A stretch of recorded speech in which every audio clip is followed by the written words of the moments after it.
হরের নামইব মম জীবন কলে নাস্তেব নাস্তেব গতিরন্যতা। তাহলে এখানে কিন্তু হরের নামইব বলছে, হরিকৃষ্ণ বলে নাই কিন্তু। হরের নাম হরিনাম, হরিনাম, এই হরিনামে আমার জীবন। তাহলে এই হরিনামটা কি? অর্থাৎ আপনি ভগবানকে যে নামে স্মরণ করবেন সেটাই হচ্ছে হরিনাম। এটার জন্য ওই সুর ছন্দে হরিকৃষ্ণ গাইতে হবে সেটা নয়, এটা হলো সংকীর্তন। তাহলে হরিনামটা হচ্ছে ভগবানের নাম। এই নামটা আপনাকে কে দিবে? এই নামটা কি কীর্তনিয়া দেবে? এই নামটা কি কোনোদিনও কীর্তনিয়া দেবে?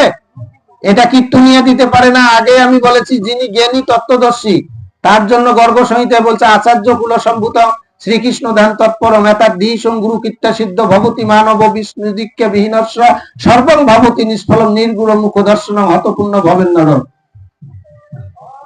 গুরু রগ্ন দ্বিজাতিনাং বর্ণানাং ব্রাহ্মণ গুরু।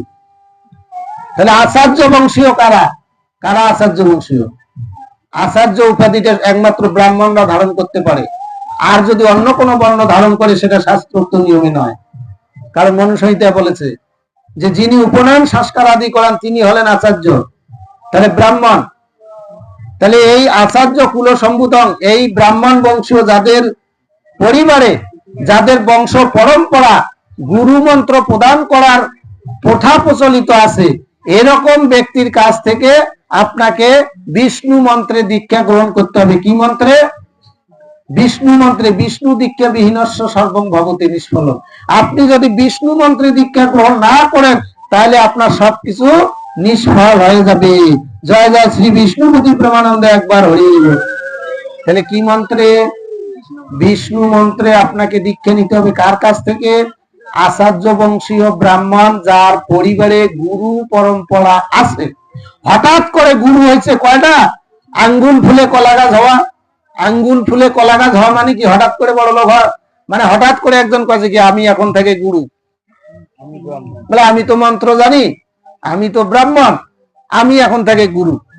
এটা ভালো মানুষ অ্যাকসেপ্ট করবে না।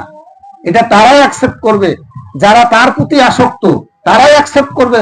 ওর সাথে যার সম্পর্ক আছে তারাই অ্যাকসেপ্ট করবে। যারা কোনো কিছু জানে না, বোঝে না। এখানে বলেছে বৃহৎ ধর্ম পুরাণে যে অবশ্যই ওই কুলে গুরু পরম্পরা থাকতে হবে। আমি যার কাছে দীক্ষা নিতে যাচ্ছি তার বাবা কি মন্ত্র প্রদান করেছিল? তার বাবা কি মন্ত্র প্রদান করেছিল? দেখলেন যে হ্যাঁ করেছে, সেই রকম ব্রাহ্মণের কাছ থেকে মন্ত্র নেবেন।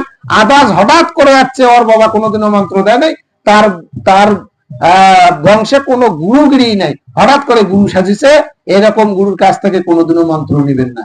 যদি বলেন